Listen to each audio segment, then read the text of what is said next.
It shattered me completely. I couldn't even remember everything that was in there, and that's what was so scary. Within 6 months, I was ready to die, basically. I did not want to be here.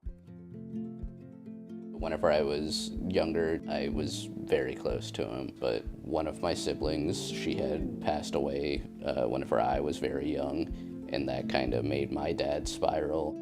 I was 18 whenever I started drinking. It wasn't like anything crazy. I went to a couple parties with friends. I was always cautious about it because of watching my dad do all of it, but I still ended up wanting to experience it anyways. I always grew up smiling, going to parties and summer bashes, but as I got older, I realized what was lurking behind the curtains with them and why they were always so happy when I saw them. As I got into high school, it started getting offered to me from those family members, and it just got worse from there with what they were offering. Going to thrift stores, going to class, walking, anything I did, just getting stoned, it made it better.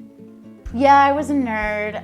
I really did not tolerate the other kids who were partying or drinking or like trying drugs.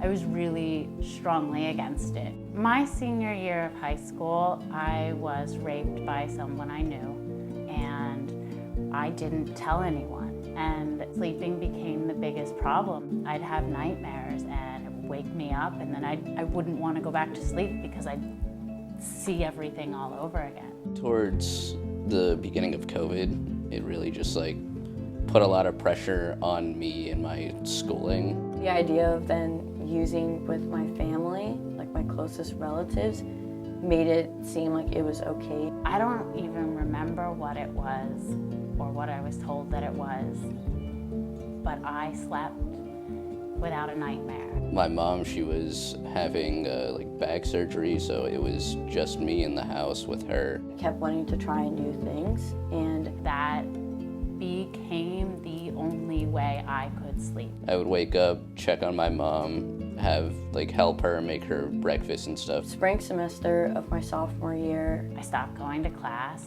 And then as soon as I got back into my room is whenever I would sit there, work on school, and just drink. I got a message from my roommate saying, if you don't tell your parents, I'm going to tell them. In November, I called my mom. I got a call from my sister at like 3, 4 in the morning. She brought me home. She was bawling her eyes out, telling me that the fire alarm went off and that the police had taken something from my room. I didn't have any after that, and when I got back, I tried to sleep and I wouldn't sleep. Everything bad that I owned, I had suicide attempts, was out of my room with my name on it. I was 20 years old and found out that our dad had passed away from addiction. I was pregnant.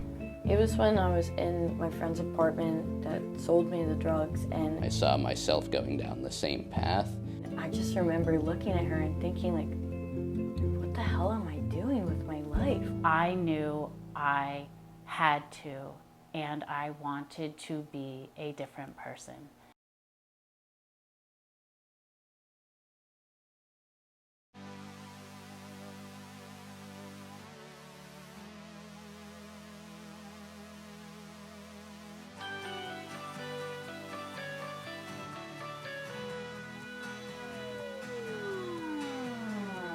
We're trying to wrap this up quick. Okay, hey babe, I love you. Bye. Okay. Okay. Whenever I was younger, my dad had actually gotten me into therapy, and then whenever he had passed away, I ended up going back to that therapist and just trying to figure out better ways to cope and everything. My application into the Peace Corps might not go through because I have drug charges, but I wouldn't change getting caught because it was the wake-up call. After that, when I was getting offered heavier drugs, I was saying no, even when it was immediate family. After finding out I was pregnant, I lost the baby. I was back to wanting pills again, but I had an actual belief that I could be different. And I ended up finding like an outpatient treatment program. One of my first weeks here, there was an open party. I was nervous that people would see me differently because I don't drink. I went to an 070 Shake concert just last weekend, and it smelled so much in that venue. I went back to school, let's see, fall of 23, and I'm studying nutrition to become a registered dietitian. They offered me something to drink and I told them, like, I don't drink, I'm sober. But they were all like, oh dude, I respect that. It's the most I've danced at a show, the highest I've felt at a show. But I was sober. I took up baking. Every event or like get together we have, first questions asked is Jake making bread. Look at the smile, he's proud. He's so proud. I made a list. What can you do now? Every night when I go to bed after doing something, it's like, I did it, another day sober. I met my husband pretty soon after. I love being a mother. I love being a wife. He was everything that a father figure should be and could be. It's a big reason why I try and continue to be sober, just to make sure that I can make him proud. It's a really nice feeling, like resting my head on the pillow and like being proud of another day of working hard on myself.